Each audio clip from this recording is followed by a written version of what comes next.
if Ohio State's passing offense looks this good in 2 weeks at home against Penn State, then we can definitely believe all the talk and what we see with our eyes with the improvement in the passing game over lesser opponents since the Oklahoma game in Columbus. Mark Rogers TV with instant analysis of Ohio State's blasting of Nebraska in Lincoln.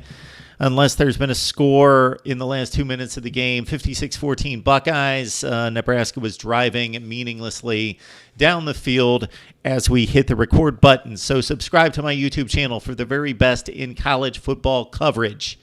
What I mean is that I hit it hard 24/7 at 365, not just analysis from myself, but more so from the best bloggers and broadcasters in college football. All right, check out the audio on Podbean, iTunes, and Stitcher. And, of course, subscribe to the YouTube channel right here for the videos. Okay, Buckeyes win it in resounding fashion for the second consecutive year over Nebraska, a program that was brought into the Big Ten to bolster the reputation of the Big Ten and the play and performance on the field, in particular in the rivalry against the SEC. And Nebraska is now basically Minnesota, Maryland. That's who they are. They're 3-4 on the season. They were blasted tonight. At last count, 633 yards of total offense for the Buckeyes, 329 for Nebraska. I don't even know if we can put any stock in the 329 since Nebraska trailed 42-0. If Ohio State needed to stop them on defense, I believe they would have. 41-12 last count on first downs. And this is back-to-back seasons in which Ohio State has annihilated Nebraska. Last year, 62-3, and the numbers were similar in a complete rout. Okay, for the Buckeyes, let's point out the weaknesses first. The kicking game is still rather curious. They didn't attempt any field goals. Maybe on that final drive in which they drove inside the 10-yard line and could put more points on the board, as was mentioned by Joel Klatt, the analyst for the game. They probably should have tried a field goal with Sean Nurenberger. He only kicked 8 extra points, no field goals in this game, just to get more practice in game conditions and kicking field goals because the Buckeyes have struggled. They missed 2 last week. They also had a kickoff go out of bounds to start the game, and that drives Urban Meyer or any coach crazy. They also had a kickoff that went to the 32-yard line. It was not a pooch kick. It was just an awful kickoff. All right, now to the good stuff. After Paris Campbell dropped the first pass of the game, that would have converted a first down on the first drive of the game, then Ohio State kicked it into gear.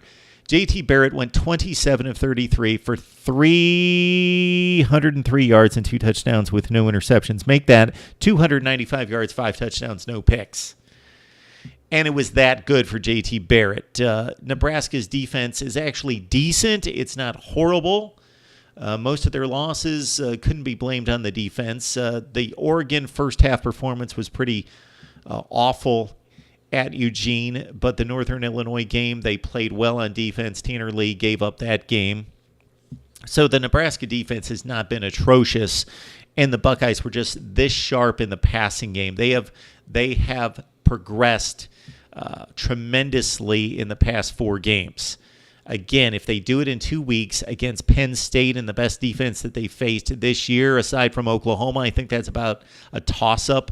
I would say Penn State's got a better defense than Oklahoma, not by a ton, not significantly, but I would rate Penn State better than Oklahoma. And certainly they're going to face 3 other really good defenses in Michigan State, Iowa, and in particular, of course, Michigan at the end of the season in Ann Arbor, one of the 5 best defenses in college football. But J.T. Barrett was on time. He was confident. He was throwing the ball in tight spaces when needed. Most of the time, he was just hitting guys in stride, putting the ball where it needed to be, and looked really good doing so. His best receiver in terms of running routes, not his most athletic or fastest receiver, but K.J. Hill knows what he's doing out there. He hauled in, I believe, 7 catches for 80 yards on the day and a couple touchdowns. And he really knows how to beat the defense, whether it's man-to-man or zone, finding the soft spots. K.J. Hill has really polished his game.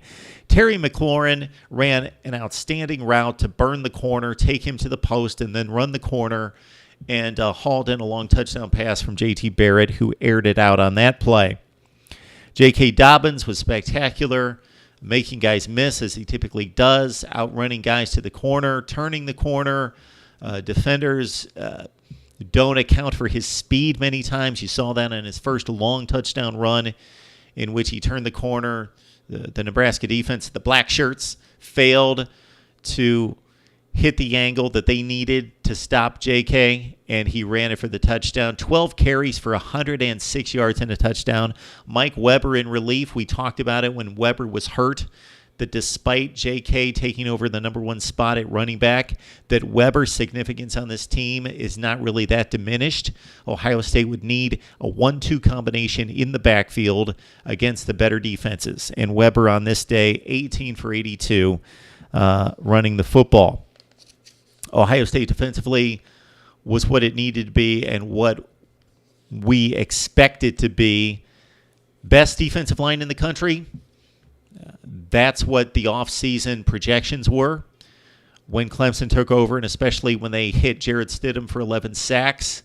That unofficial title went to Clemson, but the Tigers didn't look quite as effective, of course, against Syracuse in particular.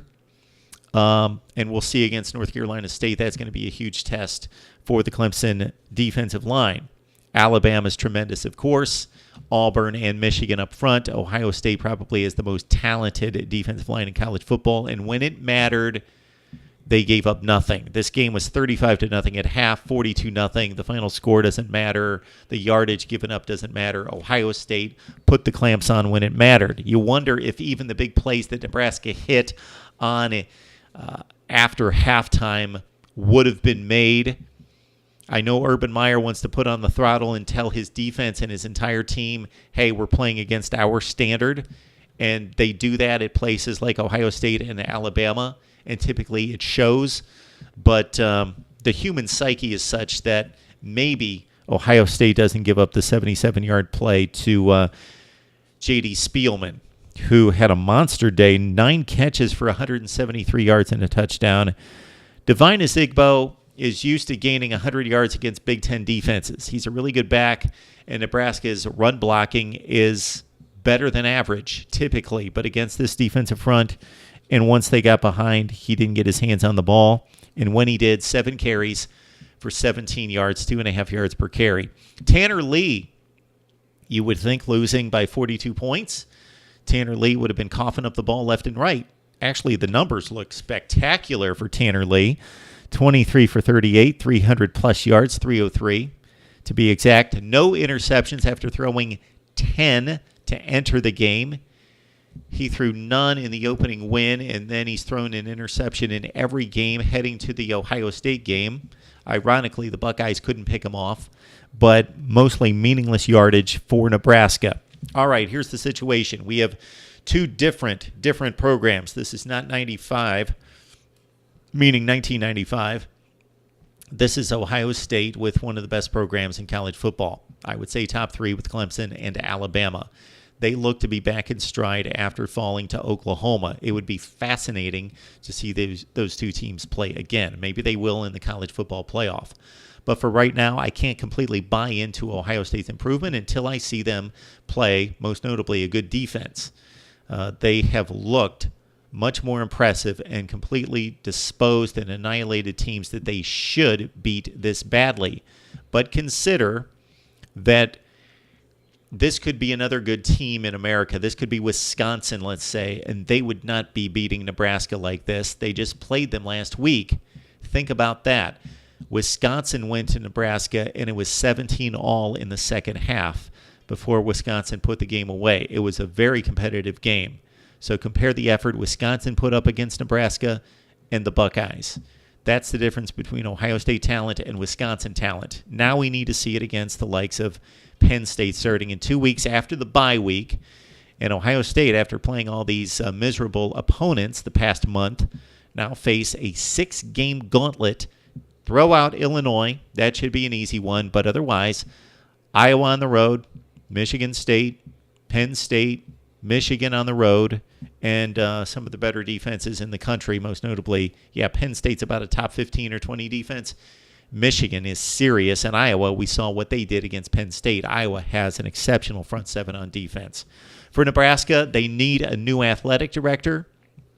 The administration needs to get together and understand where the football program currently stands and where they want it to be. Mike Riley is apparently not the guy, or Nebraska is unable, because of the current restrictions in college football and where the program stands today and stands geographically in a difficult place to recruit from and recruit to. But the standards at Nebraska have fallen. Or maybe the standards have not fallen, definitely the performance has, and that's why the fan base is so disgruntled. They fired a coach who won 9 and 10 games a year, and now they will struggle to win 5 or 6 this year and to get to postseason play, and possibly only win 5 as they did 2 years ago before winning 9 last year. They've got a date at Purdue. That's a toss-up game. And Scott Frost, where are you? Central Florida is rolling right now, and many project him to be the next head coach in Lincoln. Nebraska, Ohio State fans would love to hear you chime in on the Buckeyes and the Huskers as we look ahead to the rest of 2017. And for Nebraska, the state of your program. Let's talk about it right here, as we always do, on Mark Rogers TV.